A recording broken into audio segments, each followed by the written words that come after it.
Assalamualaikum warahmatullahi wabarakatuh. Perkenalkan, saya Hajah Nur Fatimah, SPDSD, selaku Kepala Sekolah SDN 1 Bangkal. Pada kesempatan ini kami ingin berbagi tentang kegiatan komunitas belajar kami. Bapak Ibu, selamat menyaksikan.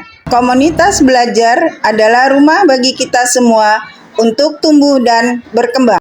Dalam upaya meningkatkan kinerja komunitas sekolah dan hasil belajar siswa, kami melaksanakan siklus inquiry yang kegiatannya terdiri dari 4 langkah penting.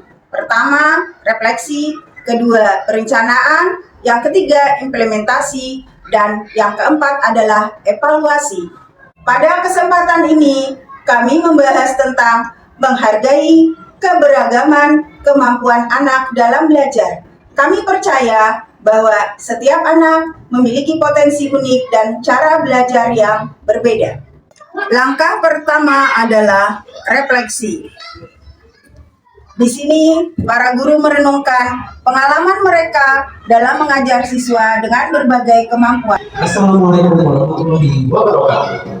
Pada kesempatan ini, kita akan merefleksikan sebagai tahapan awal inquiry. Karena kriteria bermacam-macam, sehingga apa yang saya sampaikan juga anak menerima pelajaran juga bermacam-macam.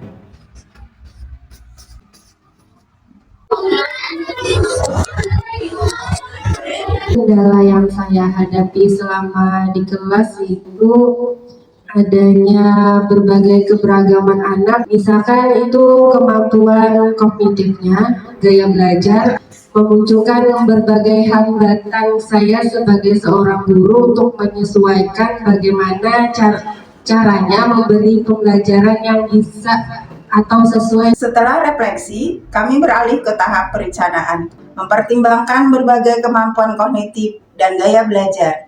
Pada hari ini kita akan melaksanakan pombel lagi, membahas tentang perencanaan yang sudah kami diskusikan pada pombel kecil kemarin. Dari hasil refleksi kami bersama bahwa anak memiliki karakteristik yang berbeda-beda. Kita harus mengakomodir semua perbedaan itu.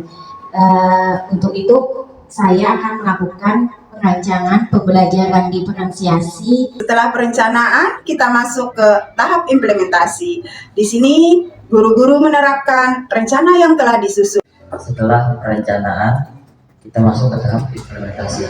Saya sudah menerapkan atau mengimplementasikan pembelajaran berdiferensiasi untuk mengatasi kendala yang ada di kelas saya, yaitu misalkan tentang keberagaman kognitif anak dan gaya belajar anak di kelas.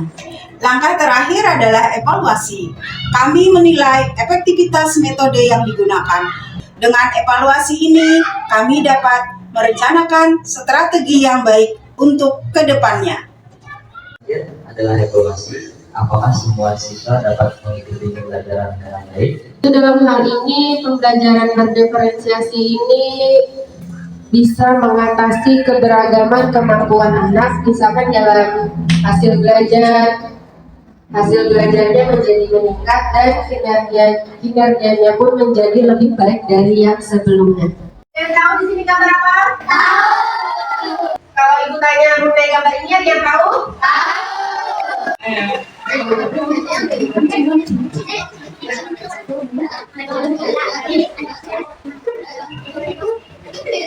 Saya suka belajar dengan cara yang berbeda.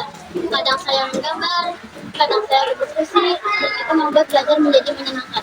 Di setiap langkah inquiry, ini juga selain dilakukan pada komunitas belajar besar, juga dilakukan pada komunitas belajar kecil. Mau membahas apa hari ini? Tentang keberagaman anak di kelas, tentang belajar, misalkan anak ada yang sudah lancar, ada sebagian yang masih terbata-bata. Apa yang ibu lakukan untuk mengatasi hal tersebut? Ketika belajar itu membaca daring. Dari refleksi hingga evaluasi, setiap langkah komunitas belajar guru kami bertujuan untuk menciptakan lingkungan yang mendukung keberagaman kemampuan siswa. Bersama-sama kita bisa mencapai hasil belajar yang lebih baik bagi setiap siswa SDN 1 Bangkal.